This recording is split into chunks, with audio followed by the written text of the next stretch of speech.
What is the only right response to the love of God that never started and never ends for those He loves and saves and lavishes with all the blessings He can give?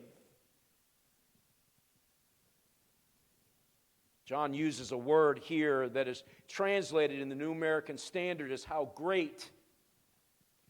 Or in the King James, what manner. In the ESV, it's what kind. It's used only 6 times in the entire New Testament. Every time it's used, it implies astonishment, wonder. Does the love of God cause that to happen in your heart?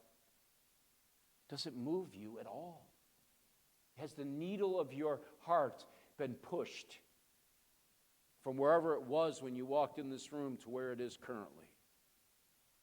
As you sit and try to the best of your weak ability to grab a hold of this immense idea, this immense love that God gives to sinners. Every time it's used in the New Testament, it implies astonishment, admiration. Let me give you just one example. There are 5 others. One of them is here in 1 John chapter 3, but if you back up in your Bible to Matthew chapter 8, and verse 27, you know the story. If you know your Bible, you know the story. Verse 23, and when he got into the boat, the disciples followed him. And you know what happens. A storm comes up, and they're afraid. Interestingly, fishermen. But they're afraid. Jump down to verse 27 as he rebukes the waves and the sea, and there was great calm. What did the men do? Verse 27, the men marveled, saying, what sort of man is this, that even the winds and the seas obey him? This is the idea. They were standing there dumbfounded. Like you could almost see them in the boat with their mouths gaping open. Like, what just happened? Who is this person that can do this thing? This is the idea John is driving home to the hearts of those who have been given the love of God. He wants them to stand in awe of him. Don't muck it up with words necessarily, but just stand and wonder.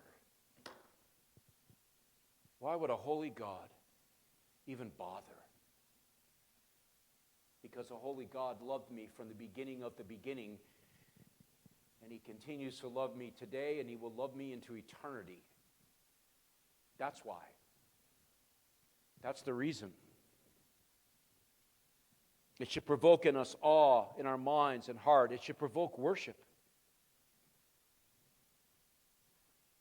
It should provoke an attitude of worship, whether corporately or privately, both. It ought to. Isn't that the greatest commandment, to love God? Why do you love God? Because he first loved you?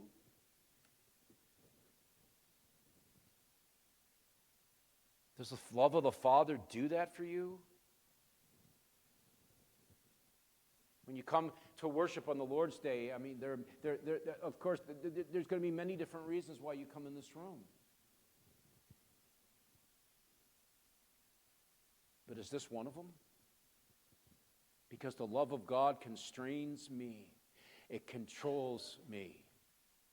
That I might come in my weak effort, in my pitiful expression as a creature of dust, to somehow, some way communicate back to him this great and awesome, this awe-wondering love that he had for me.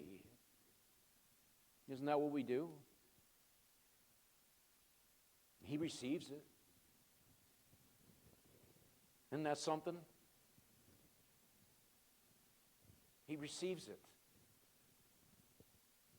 We know it's weak. He knows it is too, but he receives it nonetheless as a response to his love. Isn't it true that there's a sense of comfort when we know our earthly fathers love us and they are there to provide and protect and care for what children? Isn't there a sense of comfort knowing Daddy's in the house?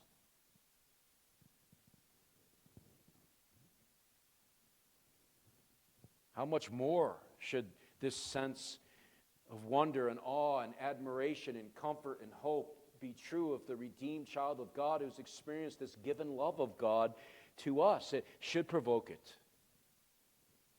Man, I suspect, unless you're very odd, and you would have to be, but man, I suspect that on your wedding day, as you stood there at the front of the aisle and you waited, and those doors swung wide open, and this woman that you've been courting, you've been dating for however long, comes through that door, did you not look at her with wonder and awe? Did it not warm your heart to know in just a few moments she's going to be standing next to you? Of course it did. This is what John wants to invoke in us. This wonder and awe of the beauty of the love of God.